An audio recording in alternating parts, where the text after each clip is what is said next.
Assalamualaikum Ananda kelas 3. Hari ini kita belajar tema 1, subtema 3, pembelajaran 4. Nah, kamu sudah mempelajari pertumbuhan hewan. Kamu juga sudah mempelajari perkembangbiakan hewan. Hewan berkembang biak dengan cara yang berbeda-beda. Setiap tahapan perkembangbiakan hewan juga berbeda-beda.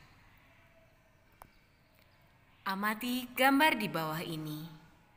Ada gambar telur ayam, anak ayam, dan induk ayam. Ada juga gambar kupu-kupu. Nah, selanjutnya kita akan membahas tentang kupu-kupu ya nak ya. Gambar di atas menunjukkan daur hidup kupu-kupu.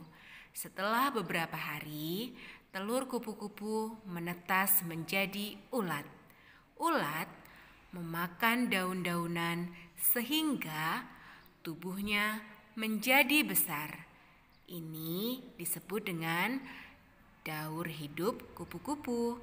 Jadi kupu-kupu itu memiliki daur hidup seperti tadi ya nak ya. Ulat mencari tempat untuk berdiam diri dan membentuk kepompong. Setelah itu tubuh ulat berubah menjadi kupu-kupu. Semua makhluk hidup memiliki daur hidup. Betapa sempurnanya ciptaan Tuhan. Nah, ini adalah salah satu nikmat yang juga harus kita syukuri bersama. Ceritakan setiap tahapan daur hidup kupu-kupu ya nak ya, menggunakan kalimatmu sendiri. Ini sebagai tugas setelah kalian mempelajari daur hidup kupu-kupu tadi. Selanjutnya kita akan menjelaskan tahapnya. Tahap pertama adalah telur. Kupu-kupu bertelur di atas daun-daunan. Setelah beberapa hari, telur kupu-kupu menetas menjadi ulat. Nah, setelah menjadi ulat ini, selanjutnya tahap keduanya apa ya? Tahap kedua adalah ulat. Ulat makan daun-daunan sehingga tubuhnya menjadi sangat besar. Kemudian di tahap ketiga adalah kepompong. Ulat berdiam diri, kemudian berubah menjadi kepompong. Nah, setelah berubah menjadi kepompong ini, tahap yang keempat adalah kupu-kupu.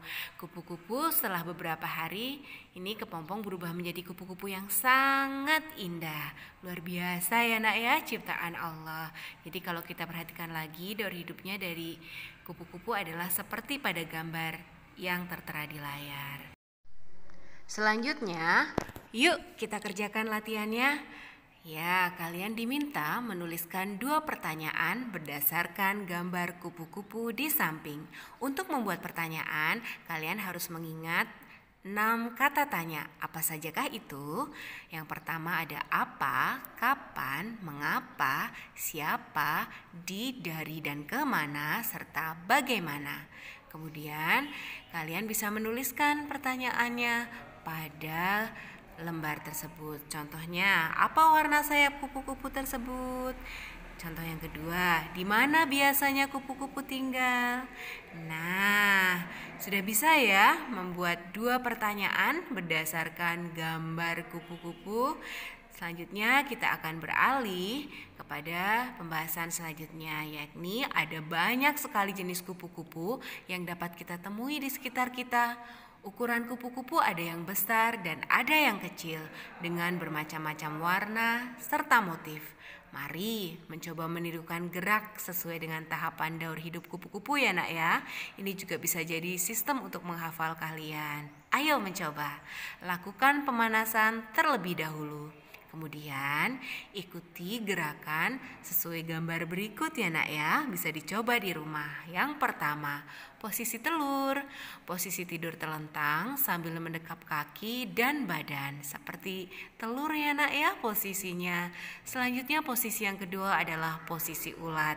Posisi badan merangkak seperti gerak ulat. Pasti kalian semua bisa melakukan gerakan tersebut di rumah. Yang ketiga, posisi kepompong.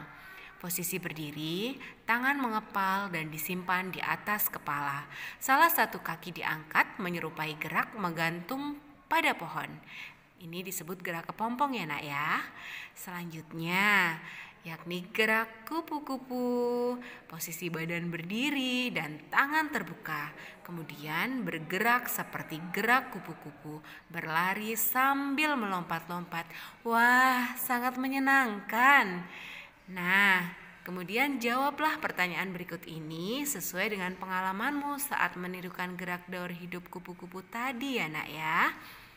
Bisa disimak pertanyaan-pertanyaan berikut. Yang pertama, manakah gerakan yang paling senang kamu tirukan?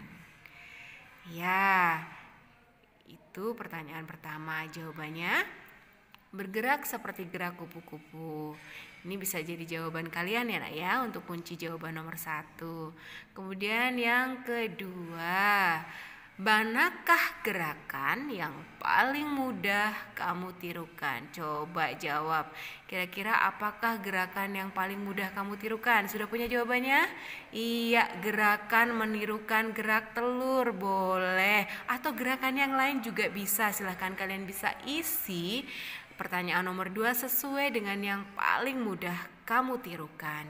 Yang ketiga, manakah gerak yang paling sulit kamu tirukan? Yang mana ya yang sulit? Nah, jawabannya bisa ditulis. Contohnya, gerak menirukan ulat bisa kalau itu memang sulit kamu tirukan, atau jawaban yang lain kalau kamu memang menemui kesulitan di gerakan lain. Baik. Ya, alhamdulillah 3 pertanyaan sudah. Sekarang kita amati gerakan yang dilakukan temanmu. Tuliskan saran yang baik untuk perbaikan temanmu ya, sebagai bentuk menghargai teman. Ya, kita selanjutnya akan membahas memberikan saran yang baik itu seperti apa. Sudah berikan contoh ya. Sebaiknya ketika posisi tidur telentang sambil mendekap kaki dan badan, menirukan gerak telur. Tubuhmu benar-benar tidak bergerak supaya mirip telur. Nah, itu salah satu contoh saran ya. Sekarang ayo berlatih. Cobalah sampaikan saran yang sudah kamu tulis. Bagaimana tanggapan temanmu? Apakah dia mau menerima saranmu? Apa yang harus dilakukan agar saranmu dapat diterima dengan baik oleh temanmu? Pastinya kita harus memberikan saran dengan cara yang baik pula ya nak ya, dengan bahasa yang baik dan juga disampaikan dengan baik. Maka temanmu akan lebih mudah menerima saran darimu. Nah, memberi saran dengan baik terhadap teman ini juga termasuk sikap menghargai teman loh.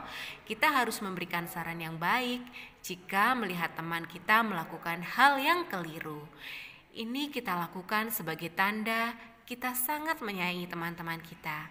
Menyayangi teman termasuk pengamalan Pancasila, sila kedua. Sila kedua Pancasila adalah kemanusiaan yang adil dan beradab.